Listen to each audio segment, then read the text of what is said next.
What's up, people? Just a quick overview of our new language topic here in stage 25. But first, you see that the subjunctives we're going to be working with this stage, the verbs that go with them really don't change. ARE, ERE, and IRE with an ending. It still was or were an ING. Eventually, we're going to get to a translation where you kind of need ED for it, but not yet. And then ISSE is had, so that kind of stays the same. And what we learned last stage, was like our first construction with the subjunctive, were those circumstantial clauses. Okay, when you see cum, all right, we know for 23 stages it meant with, and as we saw last stage, it can still mean with.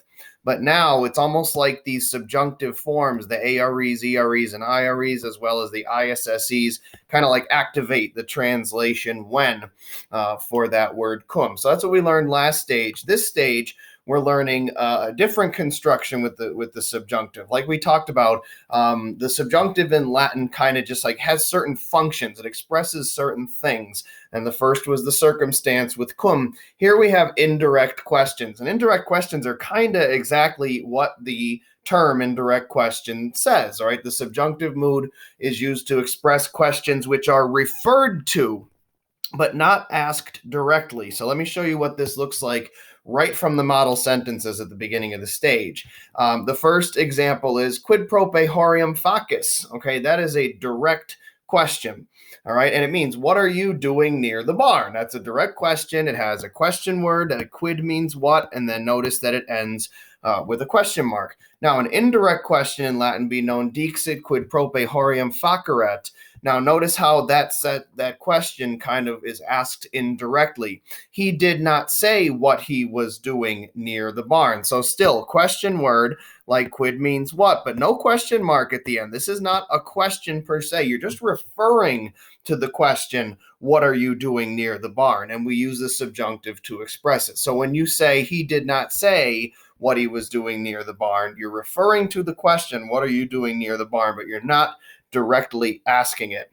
Here's another example. Quomodo meum cepisti says, how did you catch him? Again, we have a question word like quomodo means how. We have a question mark at the end.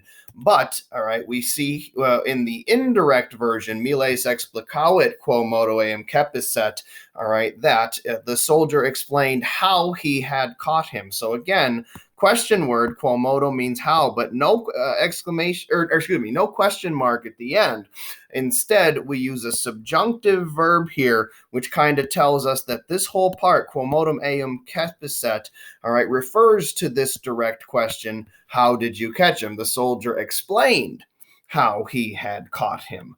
And so from this, indirect questions contain a question word before a subjunctive verb. So quis means who, quid means what, ubi means where, cur means why, quo modo means how. And what's good about this, like I said from the top, is that the imperfect and pluperfect subjunctives are pretty much the same. AREs, EREs, and IREs, ISSEs. It's just now it's not the word cum plus a subjunctive. It's a question word plus a subjunctive, which means that you're referring to the question. You're talking about the question, not directly asking it to someone.